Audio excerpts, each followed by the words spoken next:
It's trash day, I'm putting you out, it's trash day. Putting you out, it's trash day. I'm putting you out of my mind. It's trash day, I'm putting you out, it's trash day. I'm putting you out, trash day. I'm putting you out of my mind. Now I'm gonna clean up, now I'm gonna clean up, now I'm gonna clean up the house. I'm taking all your garbage, taking all your garbage. Hello! And welcome to another Can Crushers, a wrestling podcast, the weekly wrap-up show. I am your host, Mark the Mark Martinez, sitting in parts unknown, in a dreary, miserable day, is the... I don't want to call you a professor anymore. Sir? Are we going to call you Sir, Jenks? Or what the hell did we come up with last week? I don't know. That's how much of my head is spinning. Did we come up with something? I don't... I'll go with Sir. I'll be a member of the New Day. Yeah. Let's do it. There you go. Sir Jenks, the podcasting legend, because legitimately you ended one. You actually ended two to come onto this one, and then you have to go back to work and edit and do everything on your own podcast. Yes. Yeah, so I'm a podcasting fiend, and I have to get that all done by 2 because I got Halloween activities today. I know. So it's a jam-packed day. I know. A lot of fun and excitement. Oh, and I got thrown a pot of chili, too, so I'll be bustling around today. Holy shit. You didn't start this chili yet? I made the meat. Everything's pretty much ready to go. I just have to compile it and get it in there. So get it in the pot. I'm just putting it in the crock pot and letting it sit for a little bit. You don't have to give away your secret, but do you have something that makes your chili stand out?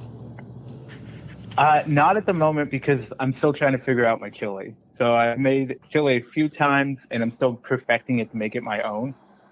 So hopefully I think I found the right mixture this time that'll make it stand out and be something that people will really enjoy. So do you like and I like both, but if you have your qualms, do you like a sweet chili or a spicy chili? I tend to like a little bit of a spicy chili. It has a little bit of kick, not overpowering. Yeah. The way I have to make the chili though is, a lot of people in my family don't like that kick. So what I do is I'll just add hot sauce to mine to give it a little bit more of an oomph behind it, so I can make a more subtle chili for others in the family. So trying to take in everybody's taste and accounts and all that. How about you? You're a nice guy. I do like the spicy chili better, but every once in a while I do get a hankering for like a sweet chili. And it's just like, I don't know, nobody in my family ever made it. Maybe it was like I tried it at a Subway or a gas station on I-96 or something stupid, but I had a sweet chili one time and I'm like, this is really good. The next time I had it, I'm like, this really sucks. Why would you make a sweet chili? So, yeah. I'm on the fence. I really am. The spicy is definitely a way to go. It's a nice warm. It warms your cockles on the inside and the outside when you're done sled riding outside. That's very true. And if it gets any colder up here, we might be sled riding. Who knows? We may be too. May be too. I got the long jogging pants on and a hoodie, and I'm all ready to stay inside until April when baseball season comes back around. Yeah. The hibernation. It is hibernation. Mark. And you got all your Dairy Queen bars too. We're already running low. I'll leave it at that. Oh man. Yeah, I'm telling you, we ripped through those pretty fast. It's dogs. It's the dogs' fault. Yeah, I blame the dog. Yeah. I blame mine too. See? That's what happened to all the Halloween candy I had a week ago. Gone. Aren't you supposed to pass that out tonight? Yeah, I had to go buy another bag of candy. Listen. We opened it we have pumpkins and tie-dye thing last weekend for our family, which I think I said on the podcast. Well, we tore through the candy, and then I've been eating it all week because you leave candy around me, and it's not going to last very long. So I had to scour the shelves in parts unknown for mixed bags of candy, which is surprisingly difficult the day before Halloween. Imagine that. No, it's because they were putting out Christmas stuff. It wasn't because of the people bought the Halloween candy. They were putting out Christmas stuff already. It was because the Halloween stuff was already marked 50% off the day before. Oh, they were charging full price for that candy. I'll tell you that. But Halloween were they stuff already? Was 50% off. Oh, yeah. Halloween stuff was 50% off, and I actually got a couple new decorations that I have for next year. I already hung them up. So hung them up to take them right back down? Yeah, I shop the discounts at the end of the year. Keep them up for a day to feel good about yourself, and then, all right, That's put it probably away. exactly what's going to happen here. I had thought about putting the spotlight out for a day just for Halloween because it does come with different seasons on it, and they'll put it out for Christmas. So. If you put it out now, you might as well just leave it out, right? Well, that was my thinking too. Then I won't have to worry about it for Christmas time. Yeah. Running the electrical for that. So. Ugh. So I pillaged. We went up to my dad's yesterday. He had a trunk or treat for all the youngsters and everything, and I had a trunk of beer, so I won the decoration part of it. My stepmother had just a bowl of candy out, and hi, Grandma Linda. I know you listened to this, at least the beginning part of it.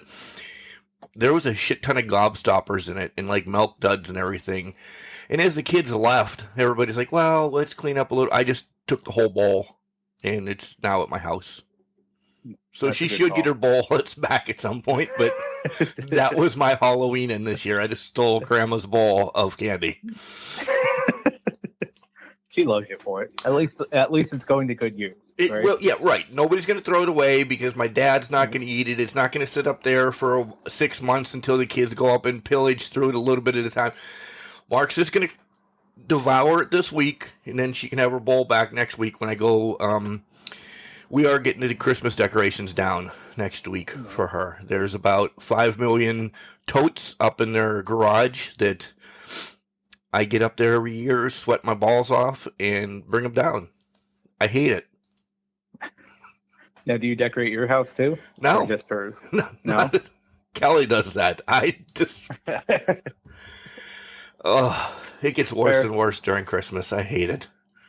Yeah, fair enough. So I'm trying to bet when my niece cons me into putting up my tree and my Christmas decorations. Are you already thinking about it now? Like, you can't do it until after Thanksgiving. I personally prefer to do it the day after Black Friday. That's when I would put up my stuff because I'm avid that Christmas stays after Thanksgiving to the end of the Christmas season. But she's big on Christmas, and she tried to convince me last year to get it up probably the second week of November. But I will say, if I'm going to put it up, I won't light it up just because I want to play the weather situation, not freeze my butt off when I'm hanging the lights and all that stuff. Oh, no. That makes sense. Yeah, if you're going to put outside lights up and stuff, legitimately you should do that within this week. Oh, yeah, for sure. Because I'd rather be at least somewhat warm than freezing, trying to fight through snow, trying to put it up. So. Yeah, that's just outright stupid, especially in parts unknown. You guys get snow yesterday. Dude, I will tell you, last year, I don't know how many times I had to go out and clean a path to the spotlight to just get it cleaned up so that it could shine on the house. That's how bad the snow was. Yeah. So, yeah. I know. So what else did you do this week? You guys just recorded a couple podcasts for the 40-year dash. Yep, we did the 2 recordings. We have the Great Candy Corn Debate, which is actually dropping today. So this is world broadcasting news. Nobody else knows about this yet. So we're going to drop that one today, and then it's Moochie Update episode in the long run for that. We'll post that tomorrow on November 1st.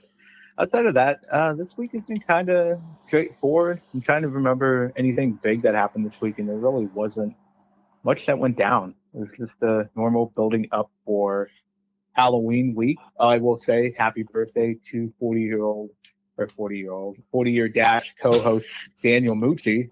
He turned 34 this week, so he is entering his 6 years left to finish all of his goals before he turns 40. So that's kind of where we're at this week. Yeah, he's in his mid-30s now, right? Do you consider 34 mid-30s? I do. I think 34 to 36 is your mid, and then you get to 37, you're in the late 30s at that point. So I'll be there in a few short months here. So that's coming down the pipe. So I'm in my mid-40s. Ugh. Yeah. Lucky you. Lucky me. This is a wrestling podcast, so we'll get around to it. Not much on our end either. We released the episode, The Martinez Lounge, last week, which got a lot of rave reviews about it. It's it's opened up a lot of eyes. I had a lot of people legit crying, calling, texting with little crying emojis saying, holy schmolies. We bring it real, and I shocked my wife on some stuff. If you haven't listened to it, head over to the Martinez Lounge on Apple now as well, because they picked us up along with Spotify and the old Anchor app. You can listen to it there. Jenks, without ruining anything, did you listen? I did listen. There's a lot of revelation going on, and I was moved by it, to say the least.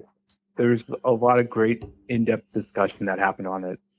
I don't want to go into any details because I want to. If you haven't listened, go ahead and listen to it. But there's some things that hit at home where I can relate to, or just things that make you think, I think, is the best way of putting that. And you just never know with some people. You know what I mean? Oh, and yeah.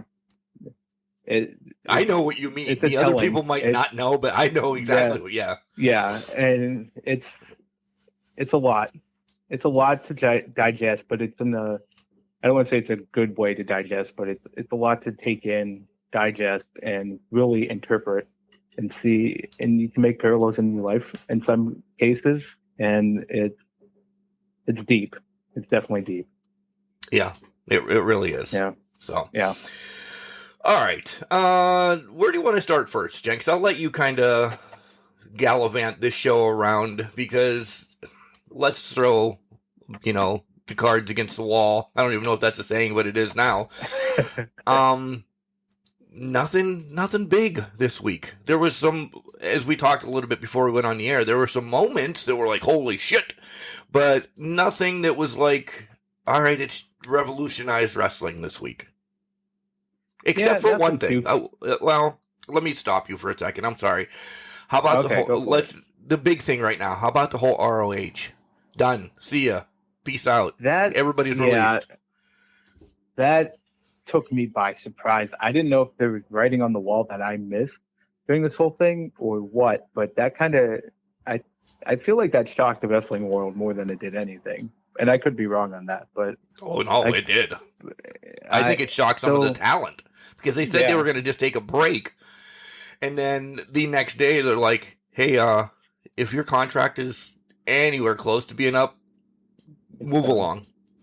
Yeah, which opens up so much talent for the three other bigs: Impact, WWE, and AEW. Yeah, and you kind of figure out where that talent's going to fall. I don't know how many will end up in WWE. I feel like it's not going to be as many.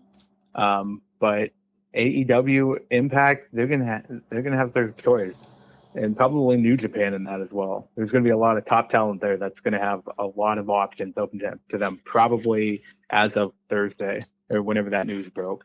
As soon as that news broke, they were on the market.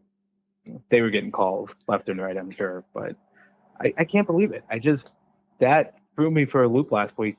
Growing up, while I didn't watch AEW, or not AEW, sorry, ROH as much as WWE growing up, it was still I still went back and watched a lot of things. When CM Punk came to WWE, I went back and watched his ROH stuff. I found a way to find it and watch it. And then YouTube became a thing, and it was on YouTube, and you watch it on there. Same thing with Joe.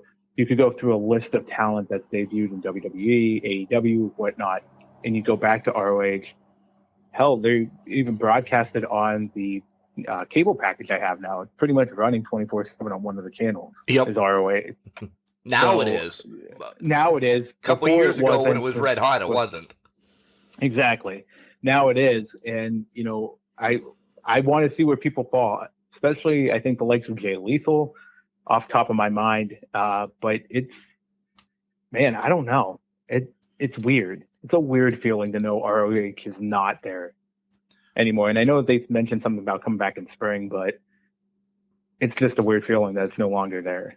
Yeah, I agree. I could see some bouncing over to NWA as well.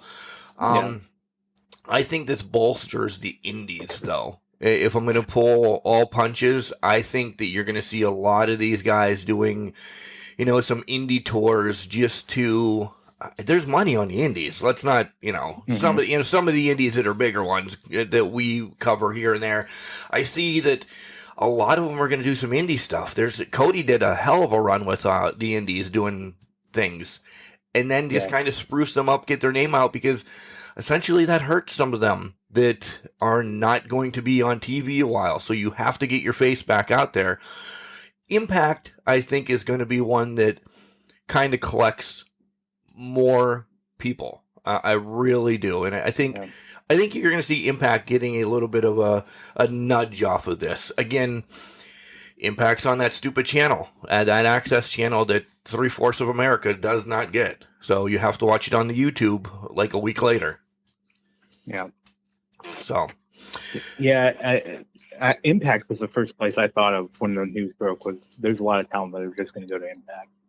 Yeah. But to your point, you have to find it on YouTube. You have to watch it a week later, which isn't a bad thing, I guess, but hoping that maybe this could boost Impact to be on a better network, and that with the influx of talent that could be coming.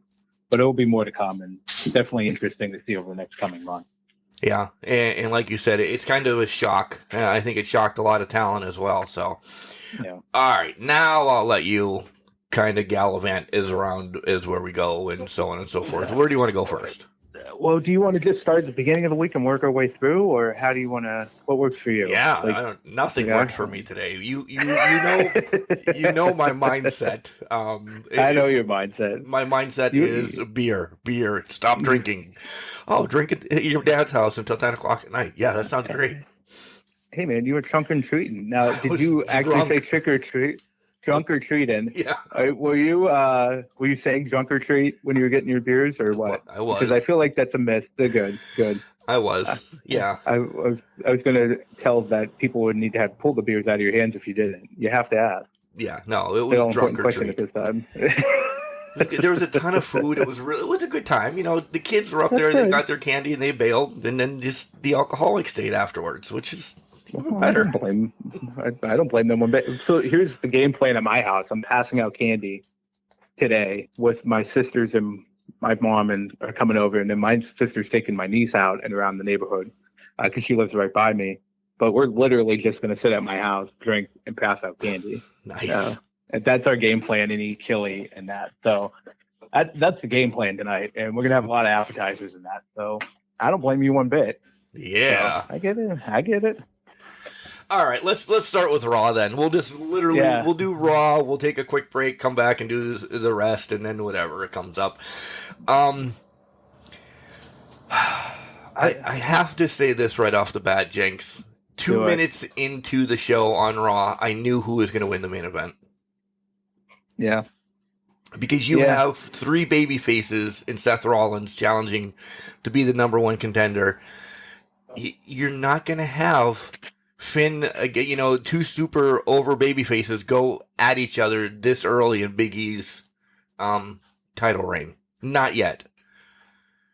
So the writing was on the wall that, all right, Seth Rollins is going to win this. Yeah, and honestly, I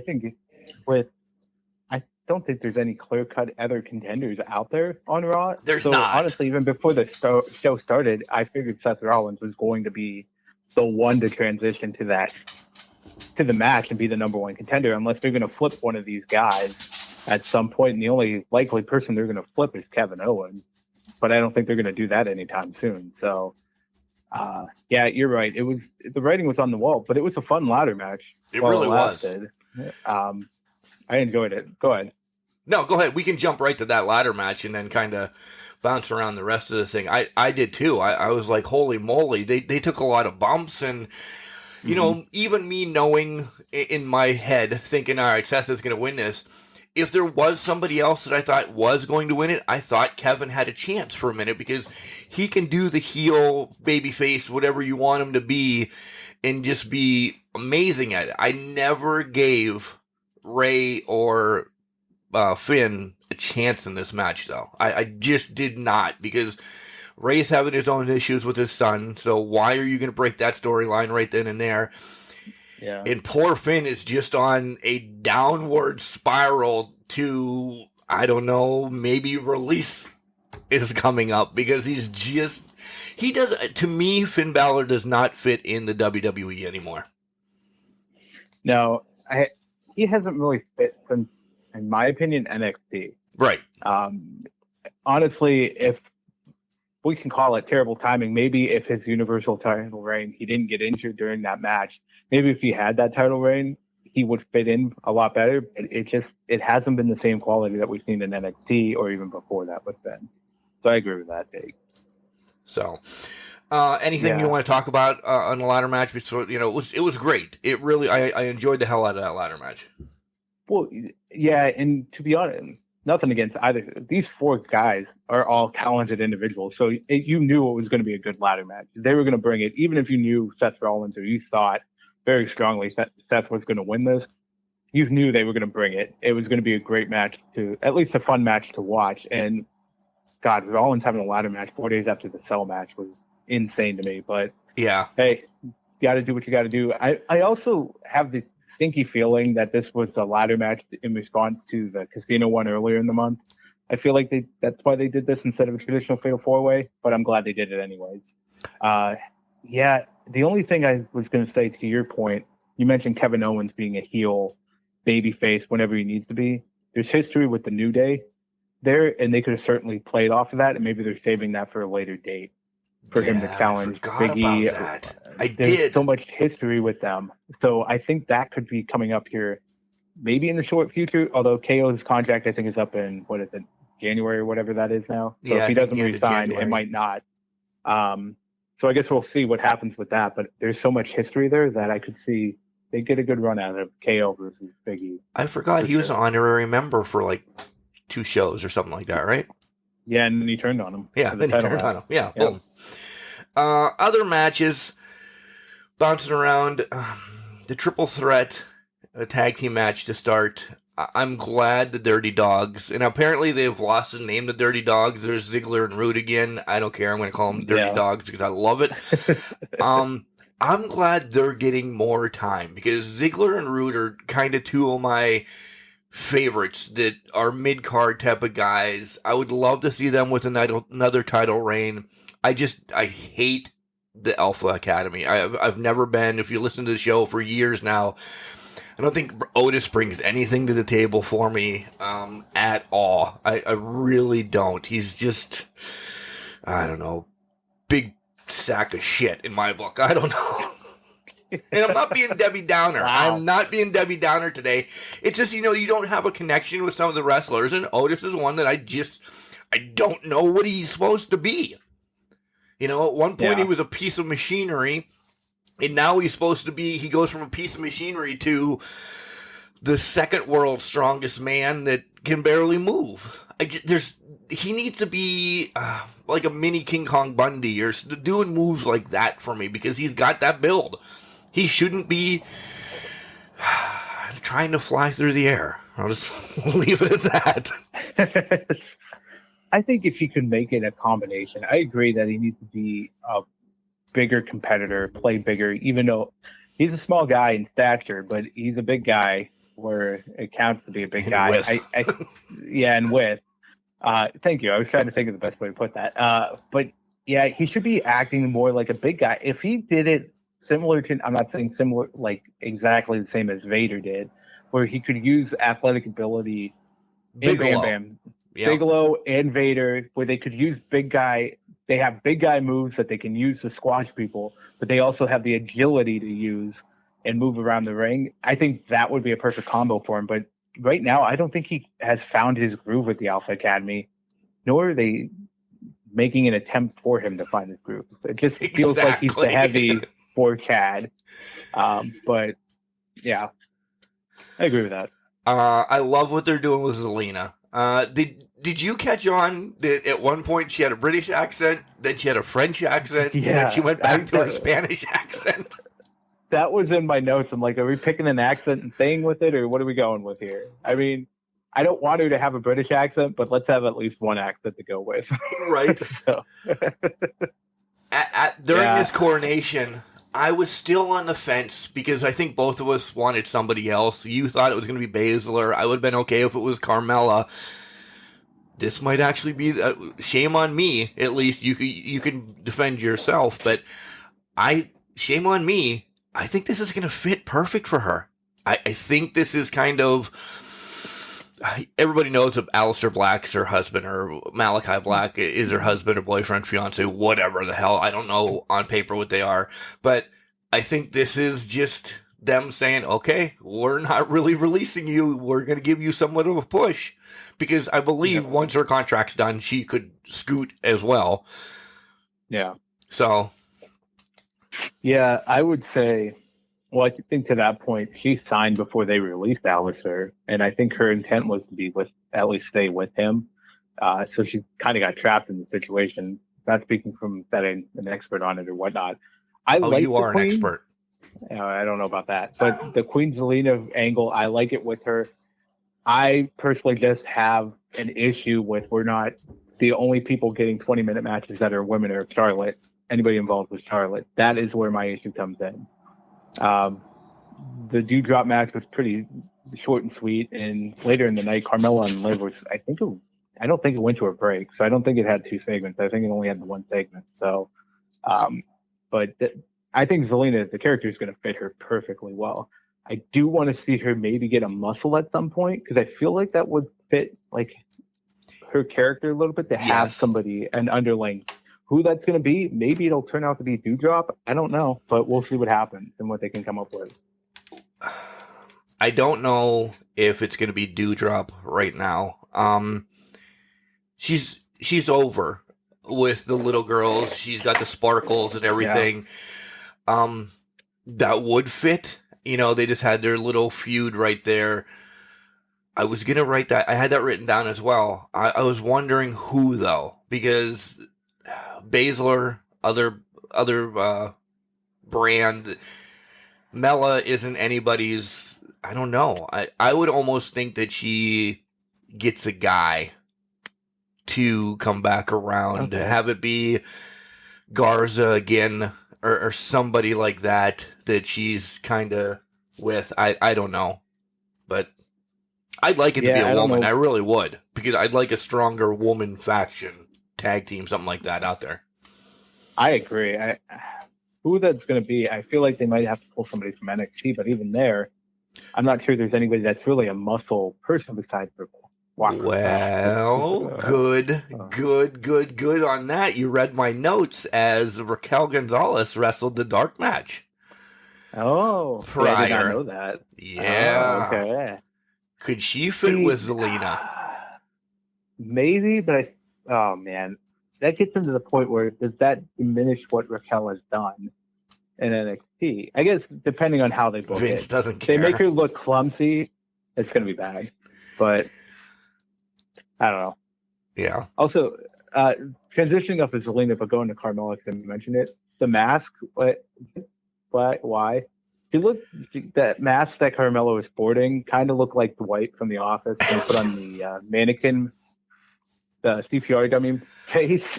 I have, and I know she's had it for a while, and we really never dove into the mask. I said it's unbelievably stupid, but I love it because Carmella's, booked as the most gorgeous woman in the WWE. So what do you do with the most gorgeous woman in the WWE during her match? You cover her face. It's an oxymoron to the biggest oxymoron of all. She should be, I'm not saying half naked or anything like that, but I mean, she should be flaunting herself, posing more. Instead, she puts this Dwight mask on that has made by the Rhinestone Cowboy. Yeah. It's not even a mask. It's literally, how would that protect your face, Jenks? How would that? It's a piece of cloth. So is it cloth? I thought it was rubber at one point. I don't know what the consistency is, but it's not protected anybody's. It's not protected anybody's face. No. And honestly, so we traded Sheamus, who had a steel mask. A bar. That's what they were billing it. A bar, whatever it was, for this rubber mask. Could he just not have given her an actual mask that works that would protect it? I would buy it if she was wearing one of those masks. Right. Or at least the Batman old mask school that he Dennis has. Rodman one or something. Yeah, exactly. But not like Dash and Cody Rhodes. That mask. Yes. That's what I think. That would make sense. Not whatever this skin thing looks like. I mean, it's fine. I kind of like that he's wearing a mask. To your point, the oxymoron, everything there, it's funny and it makes me chuckle. But the mask, man, just give her an actual mask. Yeah, give her something. Give her something good. But Karrion Kross, where is he at? Give him the demolition mask to something that's gonna make it, and use it. Like she should use it to her advantage. Like headbutt somebody with it. So exactly, it's just there. I don't understand why I love this mask so much because I despise it. Sometimes you despise it so much you actually end up loving it.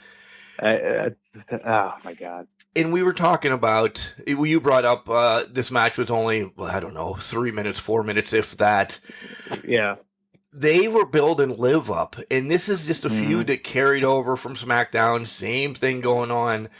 What are we doing with Liv now? No disrespect. I love Mella. She doesn't need the win. She was your first Money in the Bank winner. She's been heavyweight champion, all this.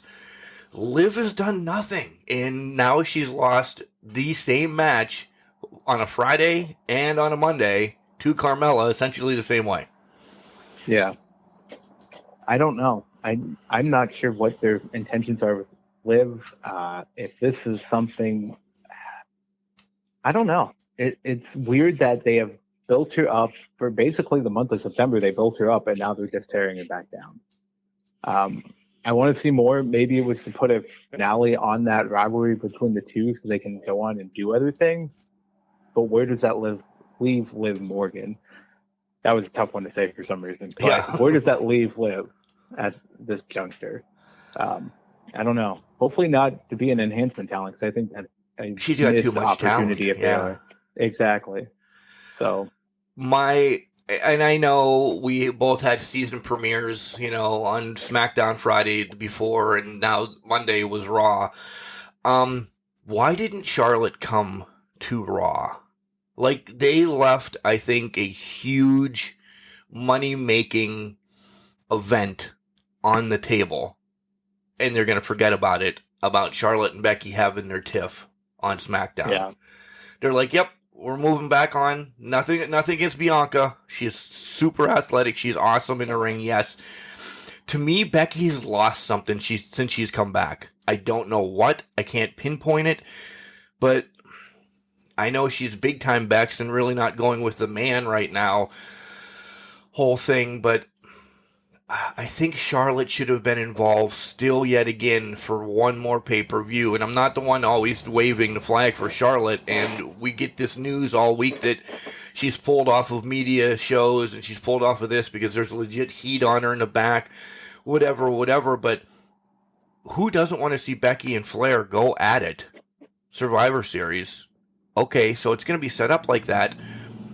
But is it? Because I almost think that before now and then, Bianca's going to win the title at like a Raw or something. Yeah, and that could happen next week or tomorrow, I guess, on Monday, because they're facing off for the title. Right. I don't know. And I think to your point, you're right. Becky has missed something, but I think it's the fact that she's no longer the man. She's playing the big ego card here. And I think that's what she's missing. I think she stood out as the man because it was a no-nonsense, very stone cold like persona where I'm going to take your name and I'm coming out here to cause chaos and make a name for myself. Now I'm the biggest person in the world. I'm a big shot. I got a big ego, and it's almost like the drip queen, because you got the king, drip queen and king, and Seth, and that's where Big Time Bex comes in. It's almost a similar persona, kind of. Yeah. It's where I'm drawing parallels, and I'm not seeing the difference, and I'm not seeing the Becky Lynch we used to, and I think that was the point. For her to be a heel, she couldn't be the same, and I think that's where the myth and appeal is for her. They had to change it up somehow so that she could be hated, but I don't even know if she's hated that much right now. Not. Big Time Bex. She's not. Legit, Charlotte Flair is hated by the wrestling universe. Becky Lynch is supposed to be the heel in this whole thing, and she is loved. And the WWE just doesn't know how to change the path. Yeah. I don't know. Yeah, I don't know. I guess we'll have to find out. But again, I want to see what happens on Monday. I feel like they're building for Becky Charlotte at Survivor Series, but they've been known to change titles right before Survivor Series. They did it with the WWE title several times, leading into matches against Brock. So we'll have to see where this goes. And they could switch it between the two. Yeah, I wouldn't be shocked on that. I really wouldn't, to get Bianca and Flair. Yeah. There's money there, too. Don't get me wrong. There's money there. Oh, yeah. But I just think you have this storyline that's built for you right now. And who cares that, they're on the same different brand. I mean, have Flair just sitting in the parking lot or something, beeping a horn saying, hey, bitch, once you get outside, I'm going to beat your ass because you were disrespecting me on my show, so I'm going to shit on you on your show. Do these vignettes like NWO DX did, you know? Yeah. Maybe this is Bianca wins it. We get Bianca Charlotte at Survivor Series. Maybe this builds up for WrestleMania Charlotte Becky match. Who knows? Yeah. Dude, we're in that time of year where they could put it in a holding pattern. So. And they put it in a holding pattern a lot anymore. What else do you have on Raw? Anything? No, nothing too crazy. Like you said, it was a pretty straightforward night. T-Bar throwing a chair a la Braun Strowman-esque and then getting destroyed by Damian Priest. I'm hoping they send him back and bring him back as Dijakovic because I'm done with this T-Bar character. I think it did a disservice to him. Well, it did a disservice to all of them. Retribution. But I want to see Dijakovic back, and he showed kind of flashes of the aerial strong big man with that moonsault and whatnot. I want to see him back. I want to see Dijakovic back at some capacity. So we'll see where this goes for him. Yeah. That was the only other note on Raw. And Keith Lee's lost it for me, too.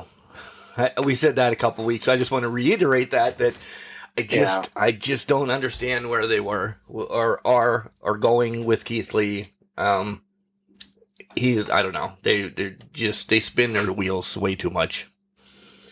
They do. He was clawing his way into action this week. I don't know if you noticed that one.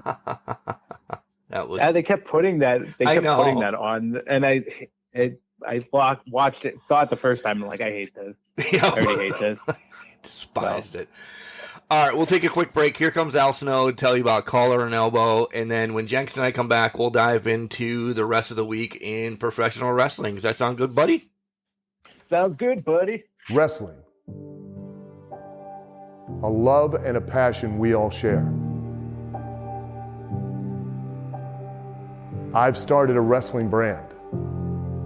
The wrestling brand. A brand founded on the aspects of wrestling. Two entities working together to create a product that connect emotionally for people everywhere. Collar and Elbow is the brand. Passion and love for wrestling is the drive. I am Al Snow, and this is Collar and Elbow, the wrestling brand.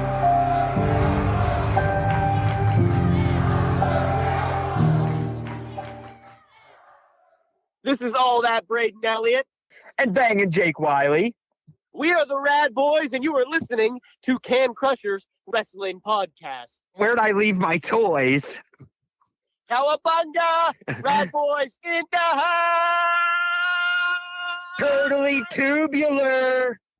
And welcome back to Can Crushers. Mark Martinez alongside Jenks. I don't think I've ever given out your first name, but we'll just continue to call you Jenks unless you want to tell everybody your name, Michael. Well, I don't think I need to now, Martinez.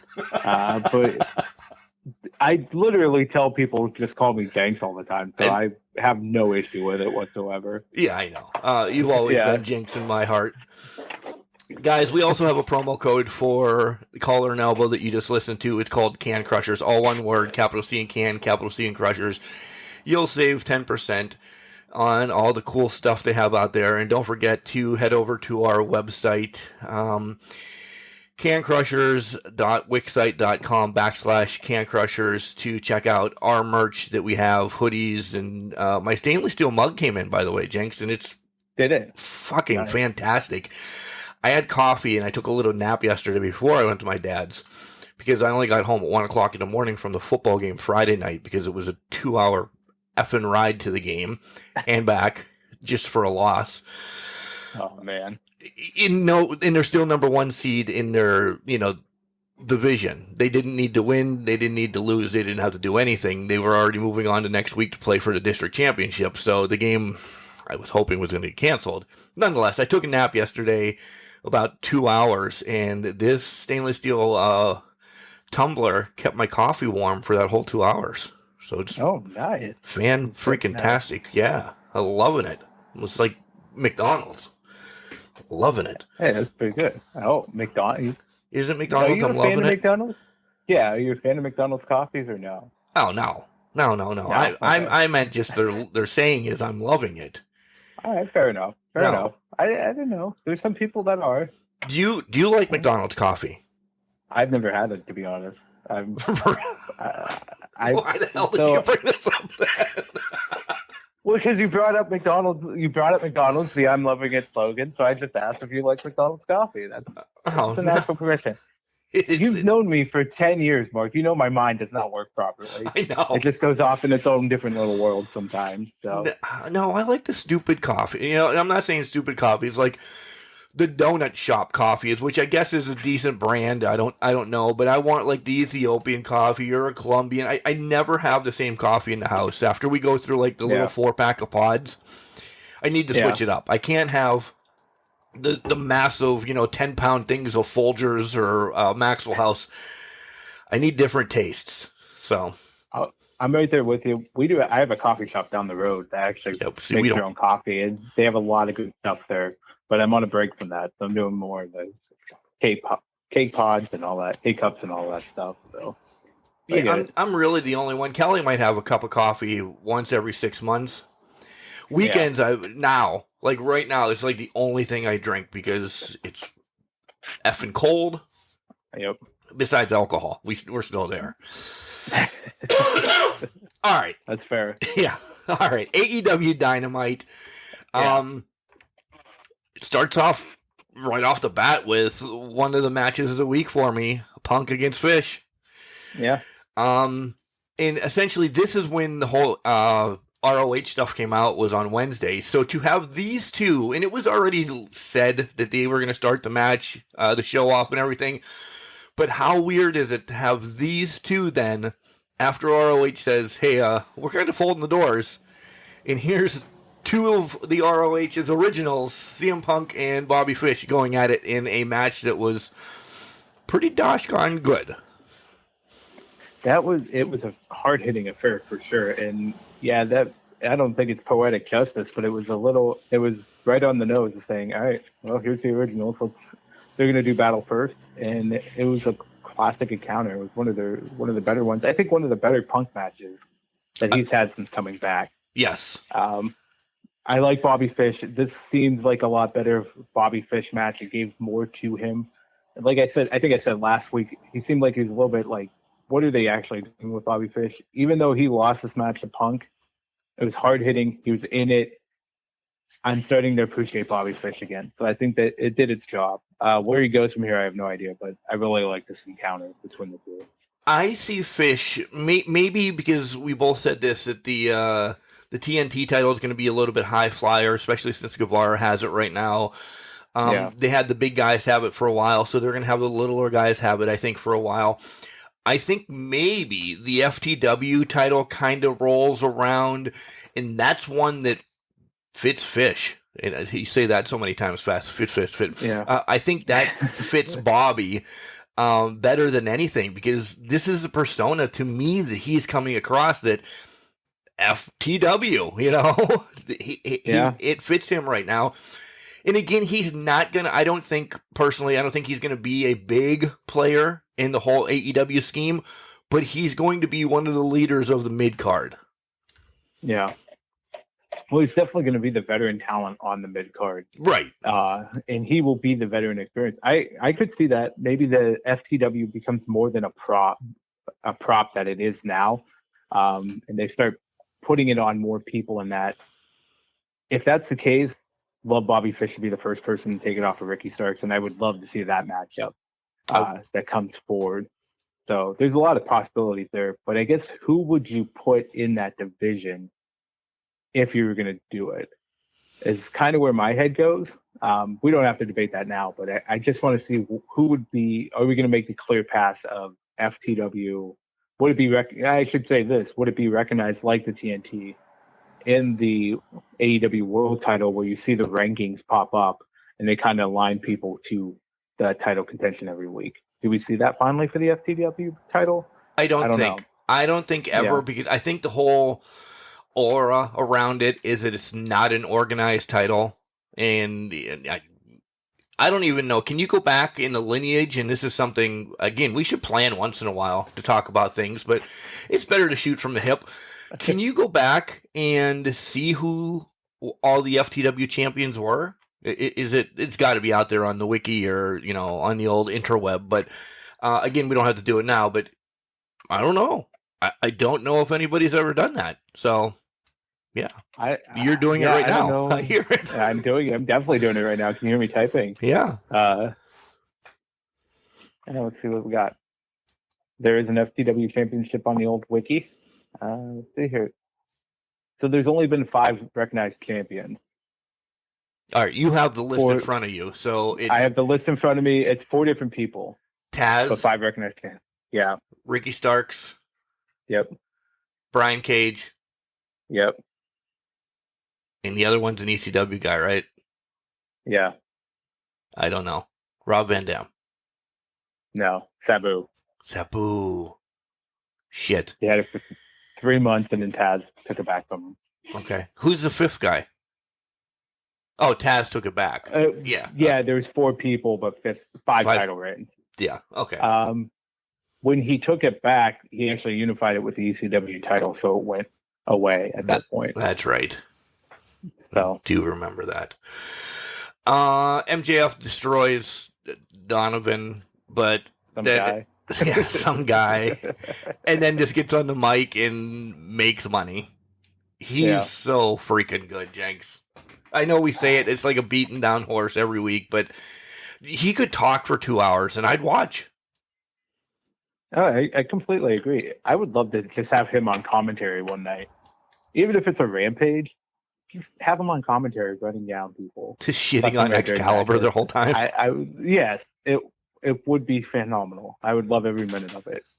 But yeah, this is straightforward. I like that they had Darby Allin just hanging out in the crowd in bandages, just waiting for him in the trench coat. I thought that was a nice little touch to really kick that off, and that rivalry way into high gear if it wasn't already. But yeah, so it's a nice little thing for MJF. Again, I'm getting jonesed for Full Gear here in a couple weeks. Actually, next week we'll sit down and we'll do some predictions. So we have one thing planned for next week. We'll make some predictions because it's the Saturday prior to us doing the show, and all that stuff.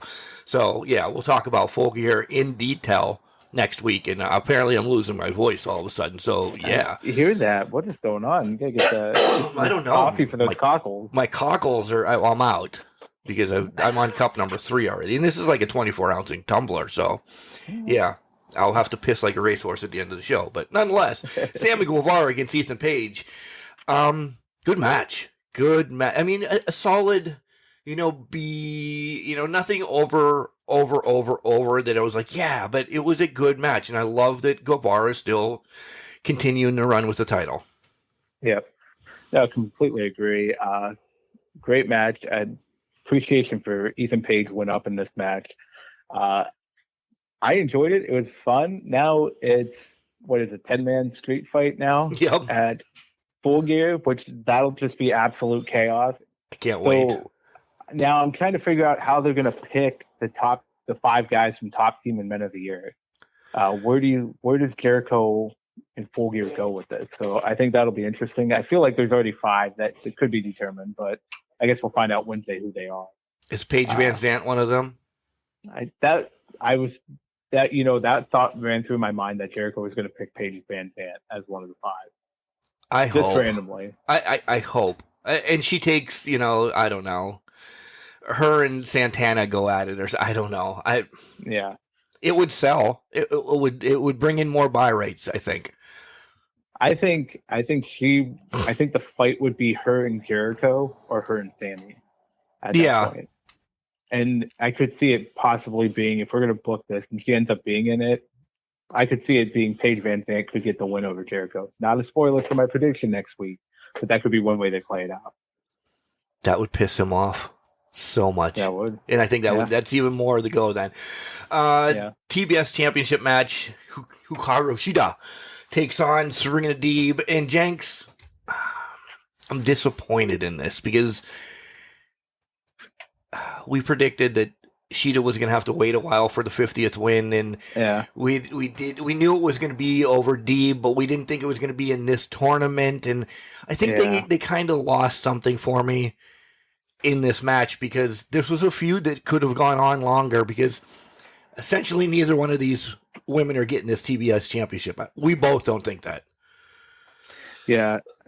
I think they pulled the classic 50-50 booking here is what it feels like. It was a fantastic match. I'm not going to that match. I was in it from the start.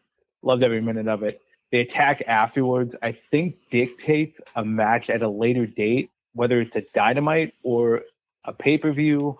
The only pay-per-view that's left for the year, I believe, is Full Gear. So unless it's some sort of Dynamite main event between these two, there's definitely going to be a third encounter that's going to happen. But to your point, I was hoping they would drag out the win a little bit more and have her try to keep grasping at it. But and to pick it up and to get the win in the tournament, I think loses the luster of the 50th win too. Yeah, agreed. And I think because it's not its own special accomplishment at that point.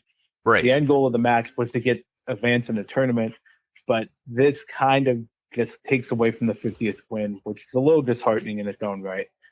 Now, I think Sheeta's going to face Nyla Rose next, if I'm correct. I believe so, yeah. I lost to Nyla Rose at that point because I feel like that's going to happen. Is that going to put even more of a damper on the 50th win? Because, okay, you won, but you didn't do anything with it. You didn't win the TBS title. It just kind of diminishes the value of what they built up last week or whatever when they fought. I think it was last week or 2 weeks ago with this. So I want to see where it goes. I feel like Sheeta has to pass by Nyla Rose, so it's doesn't hurt that 50th win title that they put so much emphasis on. But I don't think that's going to happen either. Yeah, I'd have to agree wholehearted with you. The next matchup is a world title eliminator match. Moxley against 10. Jenks. This was a bloodbath. And I'm okay with it because I read on the old interweb a little bit. People were mad that this isn't Moxley's thing right now. He doesn't. Do you think he's going to win this eliminator? Do you think he's going to be the next guy? I don't think either one of us do. Don't spoil it. Wait a minute. So I think having 10 move on and just take the loss next round would be okay. You give him a little bit of a rub. Moxley doesn't lose anything if, he loses this match because he's turning heel. Okay? Do we see that on the books that he's turning heel because he's just decimating people and leaving, Yeah. But here's the thing. I love this Moxley. Oh, I do too. If he would have lost the Vance to 10, I think it takes away from the whole heel and this whole persona he's building in that. I wanted this. This is how I love to see this play out, and I think this played out actually the way it should have. I think Moxley just walks in, destroys a baby face, and walks out and leaves. That to build him as a heel and to maybe get the crowd to turn against him, because let's be honest, even if he's doing it at this stage where he's just destroying people and leaving, nobody's turning against him. They'll love him. Moxley would have to do something very dastardly. Yeah, there's a great word. Yeah, thank you. I had to pull that one out of the mothballs in my head. But it's they have to do a truly defining heel move. The teal And then, tower. wow, it's done. I said dastardly and everything's falling apart now. But where does the dastardly come? I think it's at Full Gear because I'm pretty sure my prediction for who wins. I think he gets to Full Gear. I think we know where it's coming up. Oh yeah, we know. It's the heel turn's coming at Full Gear. Yeah. With what's going to happen. So I think they had to do it this way. I didn't really see any other way around it if we're not going to turn him heel. Then why do it in the first place? But yeah, that's my thought. No, I support that. I support that. And we'll dive in a lot next week. We'll give most of the show to Full Gear because I'm sure we both have little idiosyncrasies. How about that? That we want to pull out. Wow. I know. Big words for the day. I forgot the one that I said beforehand. You said dastardly. Oxymoron was one that. Oxymoron was another one. Yeah. Yeah. Good Lord. We read the source this week, guys. Yeah. I don't know. Maybe. Whatever. Malachi Black, Andrade attack Cody. Pac makes a save. There's a lot going on in this whole storyline that I like, but then there's times that I'm like, this person doesn't go with this person. And again, we talked about it last week about it's just, I'm paying you to help beat somebody's ass, and it makes sense. Yeah. It's a great wrestling storyline.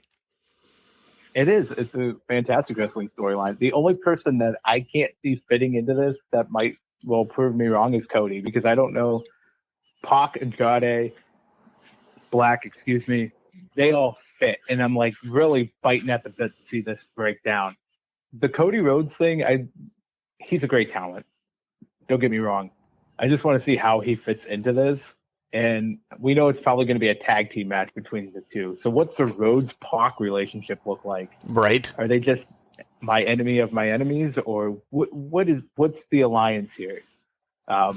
We haven't seen them interact too much with this. So if it's going to be a tag team match at Full Gear, we should get some information next week. I'm hoping for on Wednesday. We should. Time for that. And I will wait on my spoiler that I think. Oh, okay. Yeah, because I just think Cody's in for a deeper fall. I'll leave it at that. Okay, fair. I see it. I really do. I think Cody's in for a deeper fall. Then we get the main event, the Dark Order against the Elite. And, okay, it's an 8-man match, this, that, and the other thing. They're doing too much back and forth booking for me. Damn it, stop.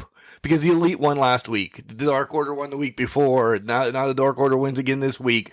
I want somebody to have the advantage in this. And yes, the Dark Order won because the safe fucking Marshmallow Man was Adam Hangman Page. Which I died, by the way, of all of this. If they're stupid, then they're stupid Mark. And this was stupid Mark. It hit every point that I was dying watching this clip the whole time. I'm like, oh, go ahead. I'm sorry. No, I've rewatched this several times. Do you know how pissed I was Wednesday when I didn't figure out it was Paige and the Marshmallow Man? Jenks. Here's why. Here it is. Jenks, I didn't pick up on it until we started shaking the rap. I have legitimately a note written that Cutler as the Marshmallow Man is an insult to the Marshmallow Man. And that's what I put. The Stay Puft Marshmallow Man should never have been dressed as Cutler in the first place. But when he stood up, I'm like, oh my God. I fell for it, hook, line, and sinker, Mark. It was the dumbest. It was dumb. I wish we were on Skype right now because you would see my face. This is dad disappointment in you right now. Imagine how disappointed I was last week when I'm like, are you fucking kidding me? I didn't see this coming a mile away. And they even had the issue at the beginning of the thing with the horse. It would make sense it's Cutler in the horse costume because they had a whole big thing. They were trying to ride the horse. I'm like, why would you ride one of the members of the Dark Order if he's a member of the Dark Order? I don't know where my mind was on Wednesday. Missed it completely, but loved it so much. You bring it back around with the fuck though. Good. I did bring it back around with the fuck. Cowboy shit is Stay Puft Marshmallow Man. It's everything. Right? Yeah. Like even knowing After everything was spewed out with the horse and this to that and this to that, you knew. But when he takes it off and it's Adam Page, you're like, yeah! I loved it. It's again, I will go through this, a classic wrestling line. That's it. Boom, it got it. It fucking blew your mind. So it worked. I don't know why it did. That was so well. I picked up on it when he started. The Marshmallow Man was shaking the referee. I'm like, that's odd. Cutler would have got in the ring by now. And I'm like, is that Page? And then they did the whole reveal, and then you have Excalibur, who's in the Stay Puft Marshmallow Man costume. I don't know why. I bit it like I was a 5-year-old watching this for the first time. And it is what it is. I'll take it. I'll tell you what, the Deadeye in the Stay Puft Marshmallow Man costume is hilarious. It is. I hope he needs to wrestle in this again. I agree. A full match. I want to see Nakazawa in the baby costume versus Page in the Marshmallow Man costume. I just want to see how this plays out. Book it now. So AEW again had us laughing. We loved it. Again, it moved storylines. Was it the greatest show? No, but at least we laughed about it and everything else. Let's do Rampage next, Jenks. Okay. Since it's Friday night, so let's just do Rampage and we'll save SmackDown for last for no apparent reason. Probably again my favorite show to watch recently. And I know I said last week it was a little ho-hum, but yeah. I love what they put on first. Because it's coming on right after SmackDown, and people are making that switch, and then boom, you get Bryan Danielson against Kingston, and I think this is Bryan's best match back. I marked out for this whole thing. At one point I thought, is Eddie Kingston going to be the one that gives Danielson his loss? No effing way. And then you said it last week, he finds a different way to win each and every week. Oh, this could be one of the match of the years for me. Is generic, and I'm not saying generic as this match was. I loved everything about it. I was engulfed in this match. Yeah, to the bloody chest of Bryan Danielson during this whole thing, to just, oh my God. It was hard hitting. It was nasty. It was downright fighting. This is the Eddie Kingston I've wanted to see for a long time. And this was one of my favorite matches in the past month. Maybe even year or 2 years, or maybe even 3 years. Who knows? Or maybe 4, or maybe 5, or maybe 6. 5, or maybe my whole life. Who knows? We're learning how to count now, too. The point in time, though, is this was a great semifinal match for the tournament. This really I think this elevates the title, even though it's indirectly for a title match. Right. It elevates the title because you're seeing these brutal drag out fights that are occurring in a tournament to get to face the champion. This is exactly what, and this may be controversial to some, this is exactly what the King of the Ring should have been. Exactly. Or the Queen of the Ring should have been. It should have been a drag out, brutal brawl. Not saying everybody's getting lit up chests or anything like that. But what I'm saying is it had a lot of suspense, a lot of anger to it. Moxley may be running through the other side of the bracket right now, but you're still getting high-quality matches on this side of the match. It's a buzzsaw that's potentially going to run into a dragon at some point. Look at that. Yeah, so, I agree. Yeah. And then after this match, something set up for down the line, Jenks. This is where I popped more. And I watched Rampage this morning because of everything going on. Yeah. We're going to get Eddie Kingston against fucking CM Punk. Oh, God. I lost it. I did. Like, are you serious right now? Yeah. I don't care that we're going to get Moxley against Danielson. I don't care that we're going to get Page against Omega. I don't care that we're going to get Danielson against Page. Because all these are going to happen soon in time. Yeah. We're going to get Eddie Kingston against CM Punk, and who the hell knows? I hope that Punk is now, and I'm not saying that he's ready now, that he's burned off some of his generic matches, I guess I want to say, against Hobbs and those, promoting matches to help the younger talent. I hope this is now a CM Punk Eddie Kingston match that we get to see Hellfire and Brimstones and ladders. I hope it is like a Chicago street fight or something, because that's what I want to see between these two. This is gonna be piss and vinegar, and it's just gonna burn. This is gonna be a fucking fantastic train wreck of a match. To your point, I want to see no disqualification. Although I think they already announced it. I think it's for Wednesday, if I'm correct. I would bet, yeah. They could have held off on this though for Full Gear, or maybe they give us a swerve that something happens, and this is because this is a match I think everybody wants to see. So make us pay for it. Yeah, and agreed. I thought this was going to be on. I thought as soon as they did the storyline, I'm like, oh, they're going to put this on the damn pay-per-view. But I think it's on Dynamite on Wednesday. So I'm trying to look it up now, but I can't find confirmation of that. But yeah, I'll still love it. I love every minute of it. I will too. So the next match, Seidel against Dante Martin. I'm sorry, again, that's not my style. It was way too flippy, and the thing I did write down is, does Leo Rush ever age? He still looks like he's 13 and pre-pubescent. How do you say that? He hasn't hit puberty yet. Pre-pubescent. There you go. I don't know if he's ever going to age. Well, they had to pivot on this one because it was supposed to be the tag team match, but I think Mike's injured. Yeah. So maybe we'll get that one, but again, that'll probably be more of the same of flippity doodads and that. I mean, I'm not big on this style of match, but I did enjoy it. They're super athletic. It's very athletic, and I thought it was good for what it was.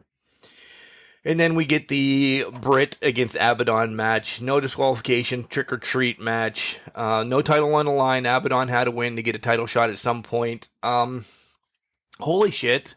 Is Britt just want to look like Cactus Jack sooner than later?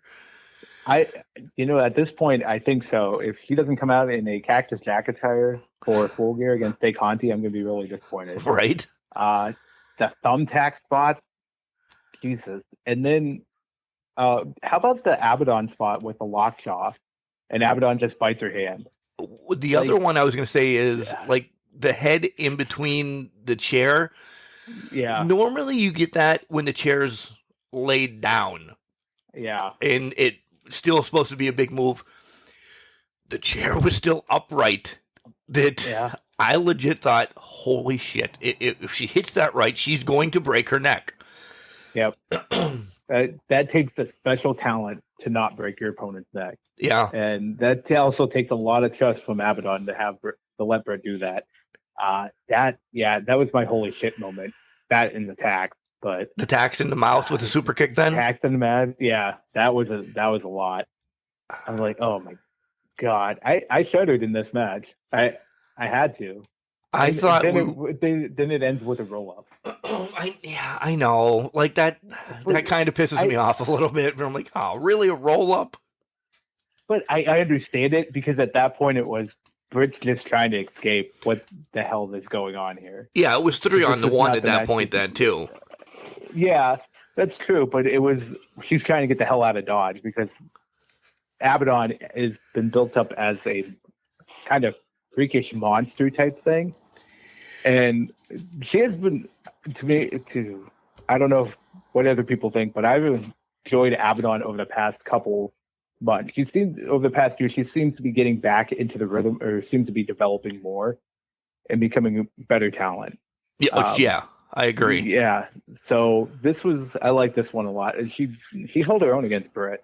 She really did. Which is saying something. Yeah. I like that Jericho's like, this isn't a gimmick. She was walking around as Jericho Cruise like this all up and down the halls all the time.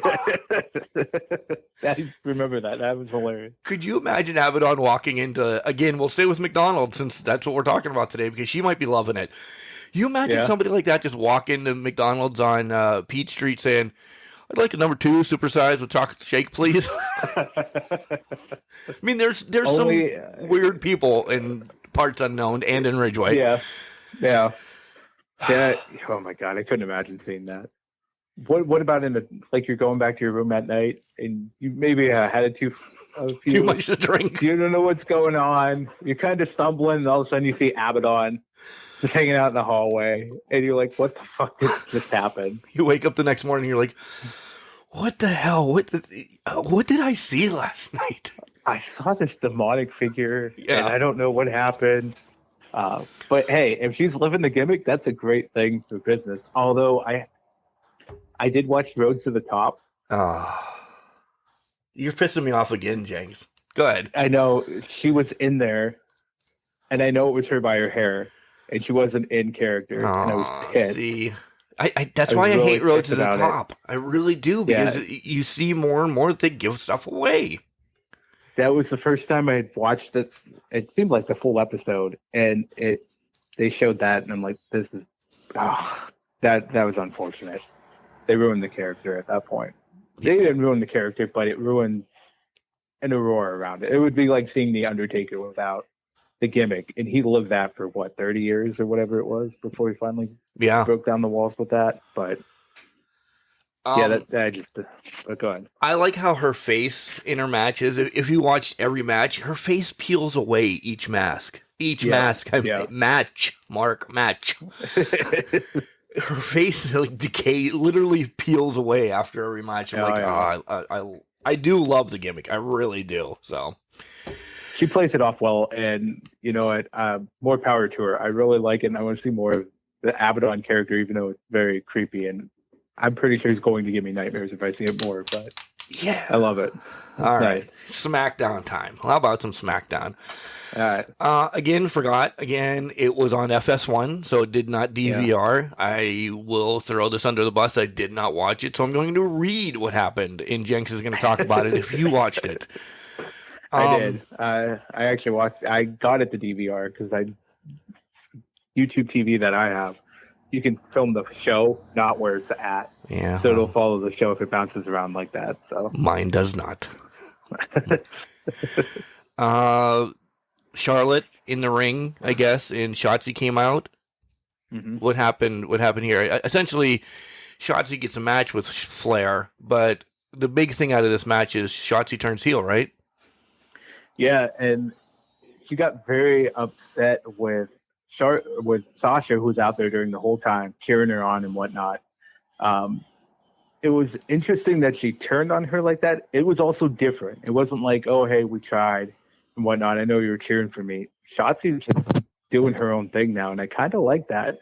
So we're going to see a little more ballsiness out of Shotzi here. So ballsy badass. To see how that plays out. Ballsy badass. So it'll be interesting to see how this plays out. And is she heel, or was she just frustrated that she lost to the Queen because Sasha was involved? I guess we'll have to see what options happen here, but it seemed like a heel move that she just attacked Sasha out of nowhere. Also, I hope if she does turn the heel, we better keep the tank, because I want the tank to hang out. That tank. I want to drive that tank. I really do. And I want to shoot somebody. Have it be Cody or Moochie or maybe my other co-host, my wife on the Martinez Lounge. I mean, if I have to take a shot just so you can shoot the tank, I will. I don't want to shoot you. Well, that's very kind of you. I was going to be the sacrificial lamb if it means you got to shoot. We have other lambs, please. Fair. I don't know why I'm looking at this, that Drew fought Mustafa Ali. Like, really? Is there anything? Yeah. Does Drew really need to climb from that far to the bottom of the barrel to get another shot? No, I'm hoping this is setting up for a Mustafa Ali push. He threw a promo afterwards that blatantly accused the fans, and they're just saying, you guys don't cheer me because of my name and what my name is. So maybe this is going to be a heel push for Ali, and we might see more of Ali, which to me would be great. I personally like Ali as an in-ring performer, and I think he's very talented, and I think he's really good with what he does on the mic. So I want to see more of this. I kind of want to see more and see where it goes with it. Okay. I didn't know there was many Ali fans out there. Maybe it's just you and your own fan club. It might be, and that's perfectly fine. I'll take it, because I think Ali's underrated at this point. He is underrated. I agree. And don't forget that he could have been where Kofi Kingston is or was if it wasn't for that injury. Do we think that Kofi was Mustafa actually going to get that title shot? I don't think. But once Kofi got the win and a lot of stuff happened in the world, and Vince is like, oh, we should probably do this and kind of switch things up a little bit because there's some injuries out there, and it just made sense then for Kofi to get his one shot in a million that he'll never get again, I don't think, ever. Yeah. I will say this: if you go in with the injury, I go with if they did the hacker storyline right, which he was going to be the hacker. Yes. If they did that right, retribution right, he would have taken off, but they didn't do it. They didn't execute correctly on that. So no, that's my bet on that. Kofi is now the hand of the king. He's a knight. He's Sir Kofi. Yep. Sir Kofi Kingston. Did you see who was partying with them? It was Hit Row, which Hit Row sang them through the hallways. Yeah. Which now I'm hoping they don't resort Hit Row to just being a comedy gimmick at this point. To me, that was a little concerning that they're taking Hit Row and just saying, okay, do the muses for your king. Maybe it was a one-time thing, and they wanted to showcase some different things with Hit Row. We'll see where it goes from here. But because I really like them. I love them. I do too. So I hope that they're not buried already. Jenks, I'll mention this, and if you want to talk about it, go ahead, because I hate everybody in this match. The trick-or-treat street fight, Happy and Corbin and Boogs and Shinsuke, and the rating on this, as I'm looking at it, is a D-. Was it that bad? It wasn't good. I was not a fan of this. Also, Carrillo and Garza just showing up out of the blue as goals. You saw them early in the match, and I'm like, what is this guy in a pumpkin head doing down here? Like, who the hell is this guy? And then at the end, they get involved in the match. So that was just awkward placement for them. And to that point, to what you said earlier, I like Corbin as a heel. I want Shinsuke to do a lot more with the Intercontinental title. This hurts. I want him to lose it Shinsuke because he hasn't been doing anything with it. Well, that's fine, but put him in actual good matches, and he can do something with it. Why are you doing this to him? Again, the Intercontinental title is being treated without prestige, and maybe it's the perception that us fans put on it because they've built it into us that it is a prestigious title and deserves respect. But where is that respect at? It shouldn't be in a pumpkin. We shouldn't be putting a pumpkin on the head of the Intercontinental Champion in the middle of a match. I don't think that's where it lies, and the respect lies on it. But that's my 2 cents. And it's a great 2 cents. I'd give you 4 cents for that because. Oh, thank you. Yeah, I just. But who is the next guy to get the Intercontinental Championship? Is it going to be Corbin? Which that's going to piss me off. That's what it's, to me. That's what it's looking for. That's what they're looking for, is give it to Corbin. And I don't know. I think in the scheme of everything, Shinsuke has never been himself since he's come over from, Japan. He's had his moments of strong style, but he's been a gimmick Shinsuke. He hasn't been Shinsuke Nakamura to me. Ever. When they brought him up to the main roster, he lost all hope. Yeah, that's the true Shinsuke. Even when they gave him the Rumble win, I was expecting a lot out of that AJ Styles and his matches. They were good. They were not the level that I expected them to be. So it felt like that they kind of just cut him off at the knees, and they're limiting what he does and who he is. I want to see more out of him. I do too. It hurts. It hurts. Naomi versus Sonya Deville. When are we going to get a real match? I don't know. I think this is going to end up with Naomi in the bloodline.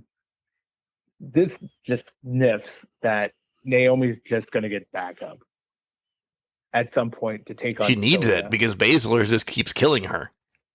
Well, yeah, and Baszler keeps killing her.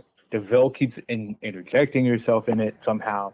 She's going to go to the bloodline at some point, and then it's all hell will break loose. And I think that's going to put her over the top. If she goes to the bloodline within the next 6 months, she's a champion within a year. Oh, yeah. SmackDown Women's Champion within a year. Oh, I think it's sooner than that. Yeah.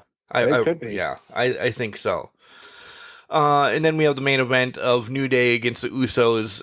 Again, it's the two best tag teams on the roster. Yeah. We've seen this match over and over and over again. It's not a bad match. I could watch it all the time. So, anything different happen in it though? Weird roll up at the end. Yeah. For them, but we'll give it to them. It was all right. But yeah, just a weird roll up got me kind of like, okay, well, I guess he did pin him. So, but it was a good match. It was solid overall. So nothing too crazy happened there. Normally is. Yeah. All right, we'll take a quick break. We'll kind of regroup, come back for our third segment, wrap this show up, and tell you guys what's going on next week, what's coming up in the near future, and so on and so forth. Ready, Jenks? Ready. Hi, this is Chase Destiny, and you're listening to Can Crushers podcast. You want to tune in each and every week because you don't want to miss a thing. Welcome back to the Can Crushers podcast, ladies and gentlemen. I thought you were going bigger this week, you said. Bigger. I thought about going bigger. But you know my cockles aren't right, so you didn't want to outshow me. I'm not going to put you in a bad predicament here. Thank you. I'm hoping you rest out, get your mind together. Next week we can build it up and go off of that. How's that? Sure. Next week, so let's talk about what we're going to do next week. We're going to devote most of the match. I'd really like to do get ready. Match? What?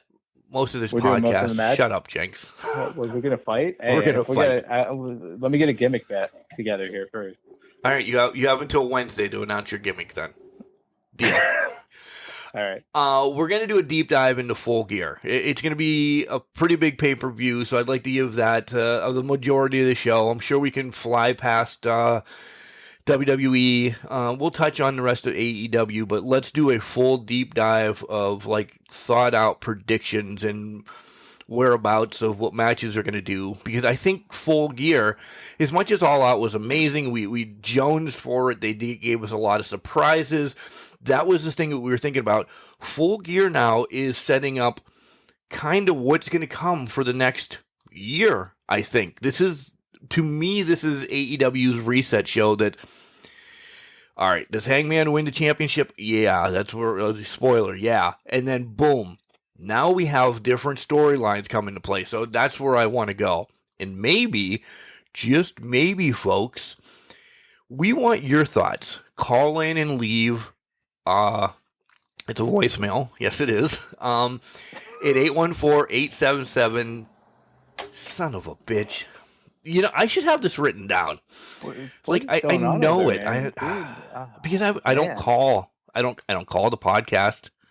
Why not? You call you online. What? All right. It's again. Here's the number, folks. 814-299-6687. 814-299-6687. If I don't say it 6 times, I won't remember it. And I only say it 6 times on Sunday, so by Sunday afternoon, I forget it. Yeah. Call in and leave us some predictions for your Full Gear, thoughts. We'll touch on them. We'll say how horrible they are and ours are better. Something like that. You good with that, Jenks? I'm liking the different perspectives in here. See what other creative, maybe get some creative finishes you want to come out and lay out on the line here. I'm interested to see what the community comes up with. Yeah, and if we get a ton of phone calls, we'll just make it a Full Gear show, and I'm all right with that because, hey, listen, Raw, who the hell knows what's going to happen on Raw? Other things to note, that Valdrax is bringing out a indie wrestling game. They're collecting all their talent right now. It's only going to be a PC game right off the bat. It's coming out late 22, but there's a list. Go to Valdrax Games on Facebook, and you're just seeing this list of hundreds of indie stars getting their shot to be on a video game. They've called for more, too. They just want to make this a huge-ass indie game. Promotions allowed to bring in their own stuff they want to. Indie stars can send in stuff. Anybody and everybody associated with wrestling, they want to be on this game. So hopefully we can get on it as well, Jenks. That's going to be my goal this afternoon. Get us on it, Mark. Let's do it. I'm going to see what we can do. Other things. Did you watch Dark Side of the Ring? I did not this week. I didn't either. Yeah. It was a steroid trial. I'll watch it, and I know everything that happened in the steroid trial. The downfall is that's the last one of the year. I forgot that we went through 14 episodes already. It's been a fast one. Yeah. A fast few weeks. But, yeah, unfortunately, I didn't get a chance to watch it this week. Yep. That is DVR'd. I know that. So I'll have to watch that at some point this week. I haven't watched any other wrestling this week, essentially. I kind of we had a lot going on at home. If you know, you know. I won't touch on that. We had some sad times and some stuff, so we had a lot going on that I kind of stepped away a little bit from wrestling to take care of my wife and stuff. Yeah. That's fair. And I didn't have as much going on, but it was a busy time here, so just diving in. I didn't even get to my Survivor Series this week, so that was really disappointing. Which it was unfortunate, but things happen. But you know, priorities take precedence, and sometimes wrestling's just not up there. You didn't go back and watch the 5 horrible matches of Impact then either, did you? I did not. Could not get back there. It's waiting for you. Don't worry. I'm pulling that file today. I'm sending it definitely to Mushi because I want his reaction to it. Nice. From our 40-year dash, because he loves all that gimmick bullshit. So he might get a kick out of that. Tell him it's my birthday present to him. I will. I definitely will. So other than that, plain Jane day, nothing going on here. Guys, follow us on Facebook, Instagram, Twitter, cowmelkers.com, anything like that. We're out there. Gluten-free singles. Gluten-free that's the singles. new one we're at for the 40-year dad. Is that actually one? For real? No, it's not. Oh, he made that up. Yeah, well, it's a good one, though. It cracks me up every time. We are not gluten-free singles for the candy corn episode, though. We're getting a lot of sugar talking at that point. Yeah. A lot of gluten getting past there. After you guys are done listening to this shit show, head over and listen to the 40-year dash shit show of if candy corn is good or not. God. Greatest of all time was the debate. Yeah. Greatest. Yeah, it was an absolute shit show. We're going to release that this afternoon and have our normal episode tomorrow. But yeah, what a shit show that was. Nice. Lots going on here. Again, tomorrow we'll have another episode of the Martinez Lounge. Hopefully this one isn't as deep as the last one. Maybe we could talk about how, I don't know, I hate the color red. Something, anything to get us back in a happy mood on that show. But hey, we'll coordinate with Kelly. Maybe you guys can talk about the Dairy Queen consumption that's going on in your house right now. We should. In a month, we've pillaged through all the freaking dilly bars. We're going to ration these out this year. Yeah, we are. Yep. I'm double fisting dilly bars like it's, the end of the world. You sound like me with Halloween candy that was left. Nobody here was here to check me, so Halloween candy went away this past week. Well, that's the bonus of right now. Like, we do have a ton of Halloween candy that I stole from my stepmom, so maybe I'll eat all that before I dive back into dilly bars. Well, there you go. Maybe they'll give you a nice break. A nice break from the dilly bars is eating other chocolate. Right. And gobstoppers. And then I can go get my diabetes shot on Tuesday. There you go. That'll work. There's always a plan. There's always a plan. And it's usually that we don't have a plan. And that's across the board on all 3 shows. Our little network of shows. Agreed. We'll get it by the seat of our pants and we'll make it happen. And people like it. I don't know why. Yeah. All right, Jenks. I know you have editing to do on 2 podcasts. I will do the same. So I love you. And love you too, brother. We'll be back next week for another shit show. Again, guys, call in. We really want your voices heard on the Full Gear preview show, 814-299-6687. Remember, Jenks, just because I'm trash doesn't mean you can't do great things. A garbage can, not a garbage cannot. Yes, you did it right. It's not trash, you dickhead.